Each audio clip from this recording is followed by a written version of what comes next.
Selamat sore, saya Pendeta Sibarani datang menyampaikan firman Tuhan kepada kita semua. Saya kutip dari Injil Matius, pasalnya pasal yang ke-24, ayatnya ayat yang ke-13.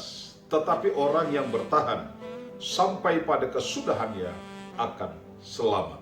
Saudaraku, Injil Matius pasal 24 dan pasal 25 ini dikenal dengan percakapan Yesus dengan murid-muridnya di Bukit Zaitun.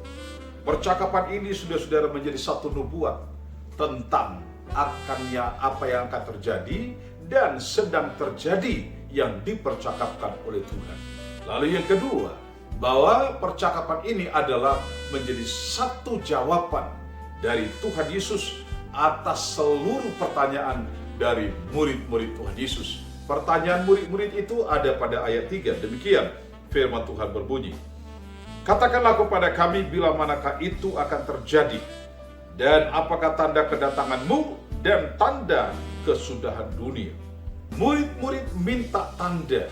Lalu Yesus menjawab, tanda kedatangan Tuhan kali kedua dan tanda kesudahan dunia itu ada pada tanda yang pertama secara umum. Tanda umum itu ada pada ayat 3 sampai ayat 14.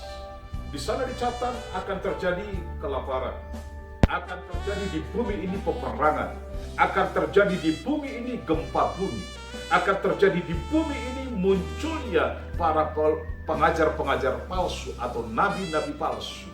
Akan muncul penderitaan-penderitaan oleh karena kebenaran Tuhan.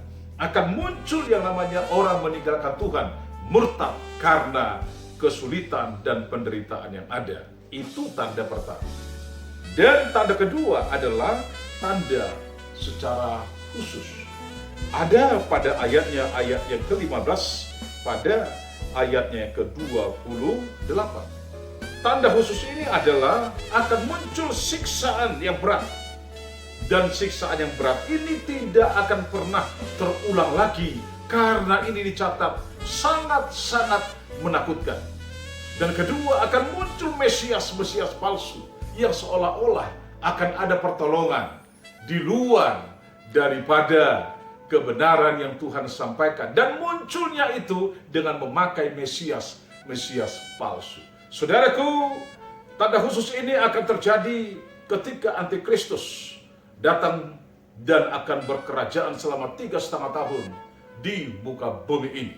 Dan dia akan berkuasa atas ekonomi. Dan dia akan membuat orang-orang menderita oleh karena Tuhan. Dan akan terjadi siksaan yang sangat hebat oleh karena orang-orang yang bertahan terhadap Tuhan sebagai Tuhan dan Juru Selamatnya. Nanti kita akan belajar siapa Antikristus dan apa arti 666. Itu tanda kedua.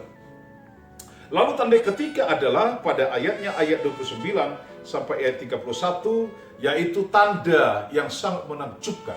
Tanda itu adalah menjelaskan Yesus akan datang kali kedua bersama dengan malaikat-malaikat yang dari surga, berperang mengalahkan Antikristus dan seluruh kekuatan-kekuatannya, dan akan memberikan satu kemenangan bagi umat Tuhan dan membawa satu sukacita sorak-sorai bagi kemuliaan Tuhan.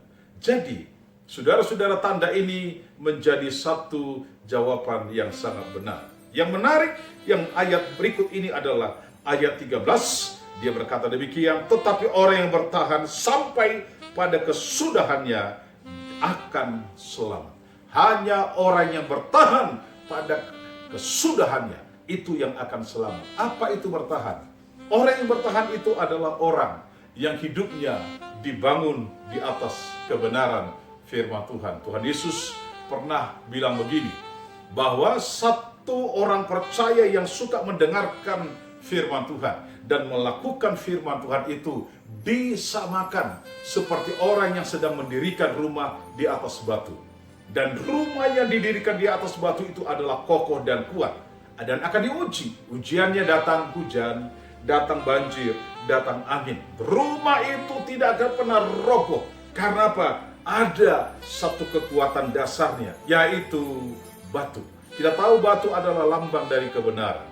Dan satu ketika Ayub pernah menghadapi persoalan, menghadapi malapetaka, malah kekuatan-kekuatan dari persoalan-persoalan coba merusak, menghancurkan dan mendatangkan kematian bagi Ayub. Anak-anaknya mati, semua usahanya habis. Tetapi yang menarik dari seorang Ayub ini adalah dia berkata begini, Tuhan yang memberi, Tuhan yang mengambil, terpujilah nama Tuhan. Artinya Ayub tidak pernah dirobohkan, tidak pernah digoyahkan. Dia bertahan. Karena apa? Karena hidupnya dibangun di atas kebenaran.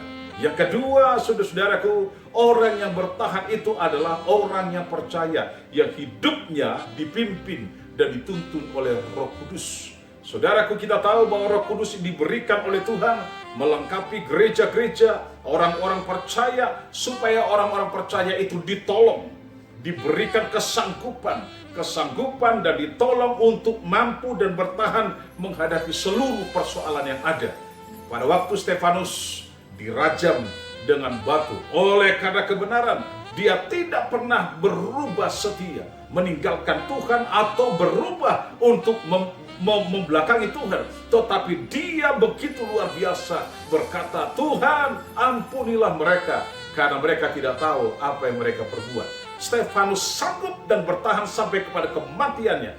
Kenapa? Karena hidupnya dituntun oleh Roh Kudus. Bapak Ibu, saudara-saudara yang dikasihi oleh Tuhan, saya mau mengajak kita semua, mari kita jadikan kita menjadi orang percaya yang bertahan sampai pada kesudahannya. Maka Tuhan akan memberkati kita dan kita akan bertemu di dalam surga sampai selama-lamanya. Shalom, Tuhan memberkati dan selamat sore.